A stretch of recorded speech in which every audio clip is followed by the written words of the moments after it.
Good morning, beautiful souls. Welcome back to my channel. If you're new here, welcome for the first time. My name is Tamika Ray, and I am a softly retired luxury hairstylist. I've been in the beauty industry for over 20 years and just softly retired due to just being overwhelmed, overworked, and finding getting a autism diagnosis for my son. And so I'm new to YouTube. I'm new to being so open and transparent about my life, and that's I want to be transparent and I want to be authentic. So if that means something to you, I would love for you to join my journey. I'm on a journey of ascension into being a softer me and leaving behind some of the residue from just having the chaotic life of being a businesswoman on the move all the time into now being a housewife, a homemaker, and an autism advocate for my son. So today I want to talk about something that is very personal, very, very personal to me. But again, I want to be transparent, and I want to be authentic about what I'm really going through in this season of my life, because I feel like a lot of these things are not talked about enough from a woman's perspective that's actually going through it. And I have officially or unofficially been pretty much diagnosed with going through perimenopause. And I say officially slash unofficially because my PCP says that it's not really an official diagnosis. It's just kind of you go through the checklist of, you know, symptoms, and it's just kind of like, well, yeah, I guess that's it, So, which is a whole thing in itself because, why isn't more put into this to be able to help women, diagnose and help women? So, anyway, so perimenopause, there it is. I'm having the hot flashes. I have the pudgy in the midsection. I have, it's just a lot of different things. Even just down to like eyes itching and my hearing. It's a lot of different things that come with it, and weight gain and all kinds of things. So memory loss, fogginess. There's so many things that come along with it. And I don't feel like we talk about it enough. Like, why do women have to feel that they have to go through these things in the shadows? So I want to be one of the people that stands on what I believe in and believe that women, we deserve, like, we go through so much, we deserve to be able to talk about these things and be able to, demand some resources for women that are going through these things. So, getting down to the bottom line, I've been going through this, and I've birthed 3 children. So I've had 3 pregnancies, and have 2 older boys. They're in their 30s, and then I have my 11-year-old son. So when I had my older sons, I was actually a young mother. I was a teen mom. And, it was easier to snap back then, right? So the snapback was fine. Like, I had to work for it. It wasn't easy, but I was able to get that pre-baby body back. And although I had to work for it, I got it back. I was able to get it back. But what people don't know is that my chia seeds and water, guys, fiber is huge when you're in this stage of your life, by the way. So when you're in the stage of your life,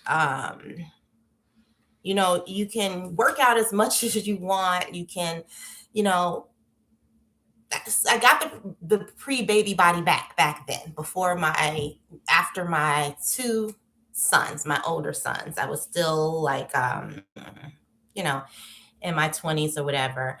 And I was able to get it back with hard work and consistency, but it wasn't a thing like it is now, right? So even back then, maybe after my second son, I don't know. I don't know if it was my second or after my first. I can't really remember. But I do remember after my second son that I had to be conscious about my core. I had to hold myself in. Even though I was able to keep that smaller frame, I still had to hold my core in. Like I was became very conscious of, oh, let me suck it in, and I obviously never had that issue before. So I noticed that after my second son. But then after my third son in my 30s, is when it really started to weaken. And my core, that is, just really, I started to notice it was even that much weaker.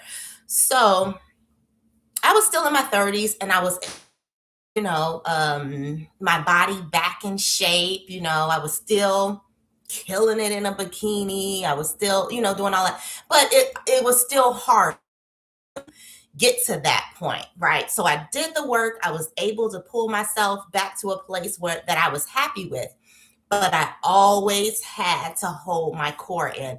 And that's something that nobody knew. And it was something that I didn't even feel like it was like worthy of having a conversation about, that's something that I was dealing with. So, because and I still looked great. I wish I could insert pictures, but anyway, so I just said, this is just another thing as a woman that I have to deal with, right? So I, so after that was my third son in my 30s, mid 30s. I had him snap back into great shape, still was in a bikini, still doing it. And then perimenopause. Yeah. So that one right there is, it's just kind of like, I've been doing the work. I've been, doing the healthy eating. I've been doing everything I'm supposed to do to stay in shape. And now, on top of all of that, having the body changes, as all of the ebbs and flows that women go through, right? Having all of that and then still being able to maintain it. And then perimenopause kicks in, and it's just like, okay, I'm like working and nothing's happening. And then it starts to take a toll on you emotionally, and then how you feel about like your self-confidence, So, so I went and talked to my PCP about it, right? And she's a woman, and she's a Black woman, and she just got right down to it. She was like, listen, you're not imagining any of this stuff that's going on with you, and you're doing the work, you're doing everything that you can. Let's start looking at some other options. Let's look at surgery. And I was like, okay. It felt like I felt a little bit guilty, because it's like, no, we're women, and we're supposed to suffer, and um, we're supposed to, we're supposed to just go through this stuff, and we're supposed to be selfless, and we're supposed to take care of everybody, and we're supposed to, just always be the nurturer. And I felt guilt. I felt a little bit of guilt with it, thinking about surgery. And she comforted me, and she's like, we all do. All women, every woman that she talks to this about, feel guilty. And it's just like, we need to step out of that at some point and take care of ourselves and love on ourselves. And that is how my tummy tuck surgery started. That, not the surgery, the journey. That's how the journey started with my PCP. And so she put in the referral, and I didn't even call. Like, I just really didn't even feel like it was, I don't know. I just didn't feel like it was real. I don't know. And they called me unexpectedly. It's been a while. It's been probably it's probably been 4 months since that PCP appointment. And the surgeon's office called me. And I was just out and about. They called me and they said, "Yeah, your appointment's tomorrow." And I'm like, oh, okay.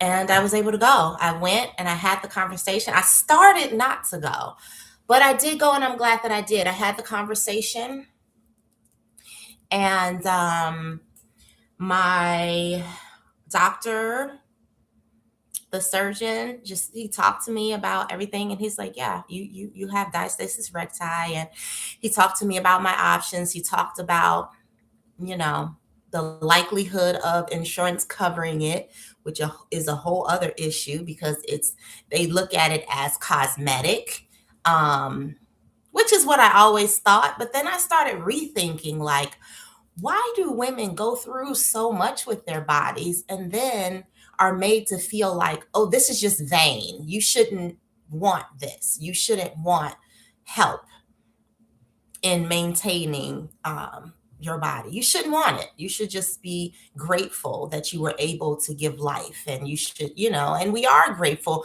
But at the same time, so many people, and I'm not going to go into details, get so much empathy and are able to get things covered by insurance that are elective, in my opinion. And I'm not going to go into it, but I feel like, it's kind of hypocritical of insurance companies to not support women with this unless it causes a huge, how do I want to say this? And this is what the surgeon told me. I'll just say it like he said it.